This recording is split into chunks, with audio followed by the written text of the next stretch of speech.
नमस्कार दोस्तों, आई के स्टेडियो में आपका स्वागत है। देखिए, क्लास 10 का सब्जेक्ट साइंस में सब्जेक्टिव क्वेश्चन का सॉल्यूशन देखेंगे। ये मोस्ट वीवीआई इंपॉर्टेंट क्वेश्चन है।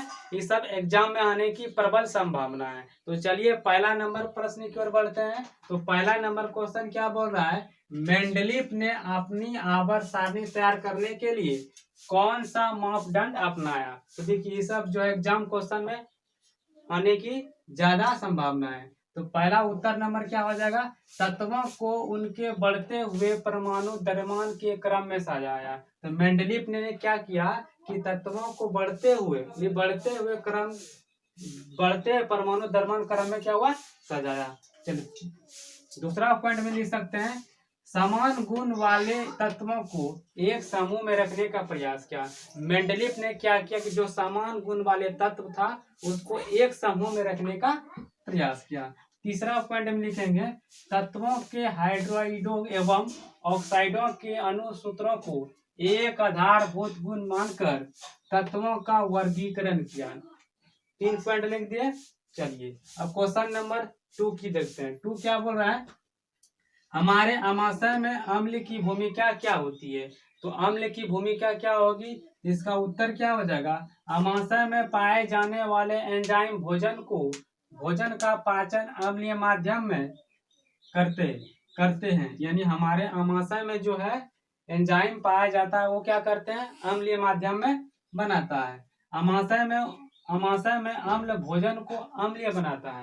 यानी आमाशय में जो भी हम भोजन किए उसको क्या बना देता है, अम्लीय बना देता है, ताकि जठर रस में पाए जाने वाले एंजाइम जो भी एंजाइम पाए जाते हैं उसे पचा सके। ठीक है, चलिए इसका दूसरा पॉइंट देखें, यह भोजन में उपस्थित जीवाणुओं की नष्ट कर देता है।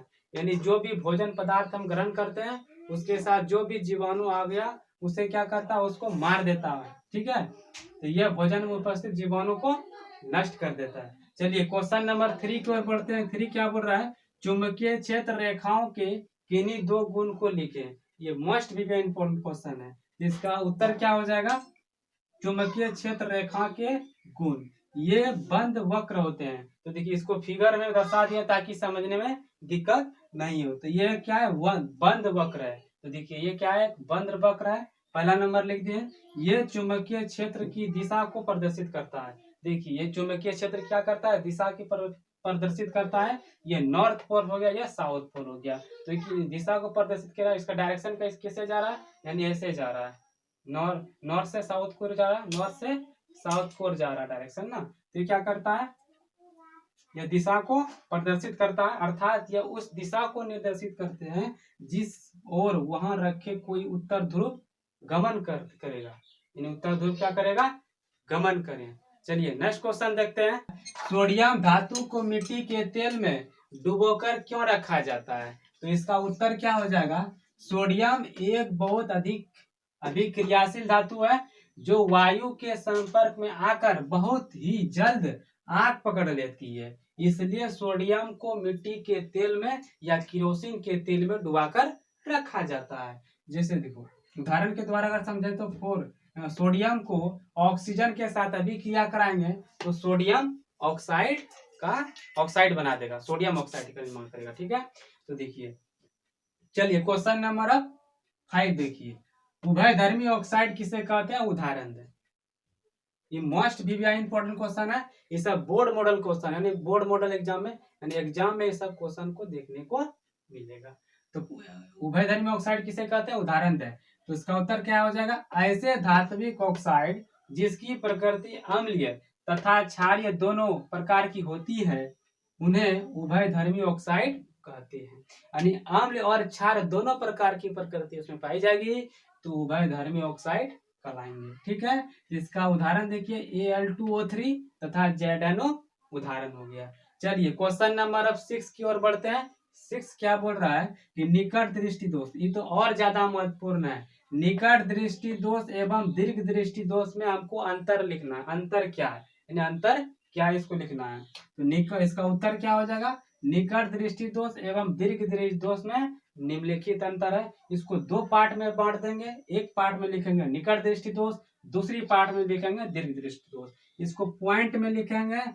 ए नंबर में क्या हो जाएगा, निकट दृष्टि दोष में क्या होता है, पॉइंट नंबर ए, नेत्र लेंस की फोकस दूरी कम हो जाती है, यानी नेत्र के लेंस की जो फोकस दूरी है कम हो जाती है। नेत्र लेंस में उत्तल लेंस का लगा रहता है ना, तो नेत्र लेंस की फोकस दूरी कम हो जाती है, ठीक है। और दीर्घ दृष्टि दोष में क्या लिखेंगे, नेत्र लेंस की फोकस दूरी अधिक हो जाती है, इसलिए दीर्घ दृष्टि दोष हो जाती है। चलिए इसका दूसरा पॉइंट लिखेंगे, इस दोष के कारण प्रतिबिंब रेटिना के आगे बनता है। दीर्घ दृष्टि दोष के कारण प्रतिबिंब रेटिना के क्या बनेगा, आगे बनेगा।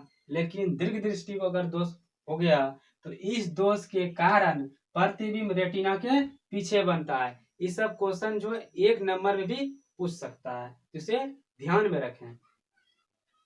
तीसरा पॉइंट लिखेंगे, इस दोष को अवतल लेंस द्वारा दूर किया जाता है, यानी अवतल लेंस द्वारा इसको क्या किया जा सकता है, ठीक किया जा सकता है। अवतल लेंस का चश्मा लगेगा अगर निकट दृष्टि दोष हो गया, ठीक है।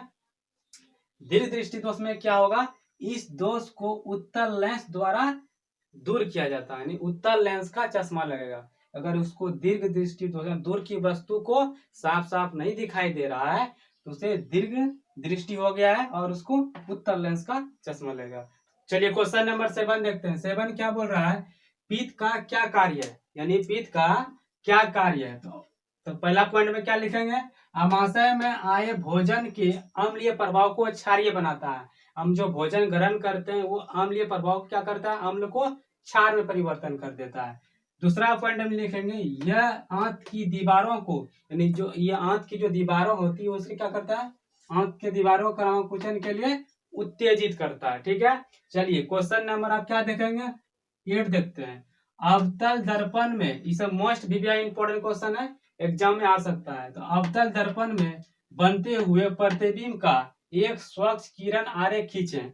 जब वस्तु को वक्रता केंद्र पर रखा जाता है, तो जब वस्तु को वक्रता केंद्र पर रखा जाएगा, तो देखिए ये अवतल दर्पण है, वस्तु कहाँ रख दिया, मतलब वक्रता केंद्र पर रख दिया, ठीक है। तो वक्रता जैसे हम केंद्र पर रखेंगे तो इसका क्या बनेगा, वास्तविक उल्टा, वास्तविक उल्टा और आकार के बराबर प्रतिबिंब बनता है। कैसा बनेगा ये याद रखना है, एक नंबर में पूछ सकता है। तो वास्तविक उल्टा और आकार के बराबर प्रतिबिंब बनता है, ठीक है।